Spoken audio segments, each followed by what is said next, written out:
ప్రభు బలలో పాలు పంపులు పొందాలనుకున్నవారు మీరు చేయి పైకెత్తంటే సిగ్గు లేకుండా చేయి పైకి. అదే బలలో దేవుని శరీరం మన కొరకు ఏమైందంటే విర్రగొట్టబడింది. ఈరోజు చెప్తున్న జాగ్రత్తలు, ఈరోజు ఎవరితోన్న మనస్పర్ధలు ఉంటాయి, దుస్సాహసముతో దయచేసి బల్లలో పాలు పంపులు పొందొద్దు. బైబిల్ రాస్తుంది, పరీక్షించుకోకుండా పాలు పంపు పొందితే ఇందును బట్టే మీలో అనేకులు బలహీనులు రోగులను నిద్రించుచున్నారు.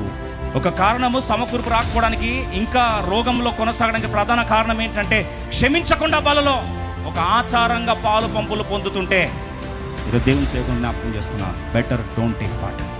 సూర్యాస్తమయం కాక మునిపే వెళ్ళి ఏమన్నాడు, సమాధాన పడమన్నాడు. బలిపీఠం దగ్గర అర్పణ అర్పించేసి ఆపేసి వెళ్ళి క్షమాపణ అడిగి వచ్చి తీసుకొచ్చి అర్పించమన్నాడు. ఈరోజు నువ్వు తెలియకుండా ఎవరిని హర్ట్ చేసి, కొన్నిసార్లు తెలిసి చేస్తాం, కావాల్సుకునే చేస్తాం. నీ మాటలు బట్టి ఎంత గాయపరచబడ్డారో గాయపడిన వ్యక్తికి తెలుసు.